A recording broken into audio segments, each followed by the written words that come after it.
ছাত্ৰ ছাত্ৰীৰ merit list আহি গ'ল। যিসকল ছাত্ৰ ছাত্ৰীৰ মেৰিট লিষ্টত নাম আহিছে সেইসকল ছাত্ৰ ছাত্ৰী কাউন্সেলিঙত পাৰ্টিচিপেট কৰিব পাৰিব।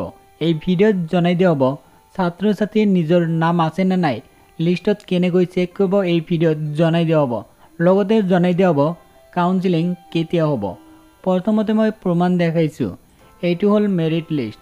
ইয়াতে ছাত্ৰ ছাত্ৰীৰ গোটেই ডিটেইলছ আছে, নাম, তাৰপিছত জেণ্ডাৰ কি, জন্ম তাৰিখ, গোটেই ডিটেইলছ মেৰিট লিষ্টত আছে। তাৰপিছত ইয়াতে চাই লওক, এইটো হ'ল নোটিছ দিছে নৱেম্বৰ মাহৰ 16 তাৰিখে নোটিছ দিছে। ইয়াতে উল্লেখ কৰিছে এইটো হ'ল নেইগ্ৰিম শ্বিলঙৰ MBBS কোৰ্চৰ যিসকল ছাত্ৰ ছাত্ৰী শ্বিলং নেইগ্ৰিমছত MBBS কোৰ্চৰ ফৰ্ম ফিল আপ কৰিছিল সেইসকল ছাত্ৰ ছাত্ৰীৰ মেৰিট লিষ্ট আহিছে, লগতে কাউন্সেলিঙৰ ডেট আহি গ'ল।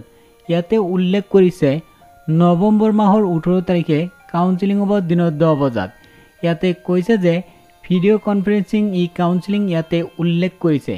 টোটেল সিট আছে MBBSৰ 18টা সিট আছে নেইগ্ৰিম শ্বিলঙত, আৰু ইয়াতে কৈছে যে 18টা সিট ওপেন কেটেগৰীৰ বাবে। যিসকল ছাত্ৰ ছাত্ৰীয়ে MBBS কোৰ্চৰ ফৰ্ম ফিল আপ কৰিছিল সেইসকল ছাত্ৰ ছাত্ৰী এতিয়া কাম কৰিব পাৰে, এই মেৰিট লিষ্ট চেক কৰিব পাৰে। এই মেৰিট লিষ্টৰ লিংক এই ভিডিঅ' ডিছক্ৰিপশ্যনত দিয়া থাকিব। ভিডিঅ' ডিছক্ৰিপশ্যনত লিংকত ক্লিক কৰি PDF ডাউনলোড কৰিব পাৰিব। ডাউনলোড কৰি চাব পাৰিব নিজৰ নাম আছে নে নাই। তাৰপিছত এই যিটো নোটিছ আহিছে এই নোটিছৰ লিংক এই ভিডিঅ' ডিছক্ৰিপশ্যনত দিয়া থাকিব। এতিয়া কাম কৰক, যিসকলে MBBS কোৰ্চত ফৰ্ম ফিল আপ কৰিছিল সেইসকল ছাত্ৰ ছাত্ৰী এই ভিডিঅ' ডিছক্ৰিপশ্যন চেক কৰক, তাতে দুটা লিংক দিয়া থাকিব। সেই লিংকত ক্লিক কৰি নোটিছ লগতে যিটো মেৰিট লিষ্ট আহিছে সেই মেৰিট লিষ্ট চেক কৰিব পাৰিব।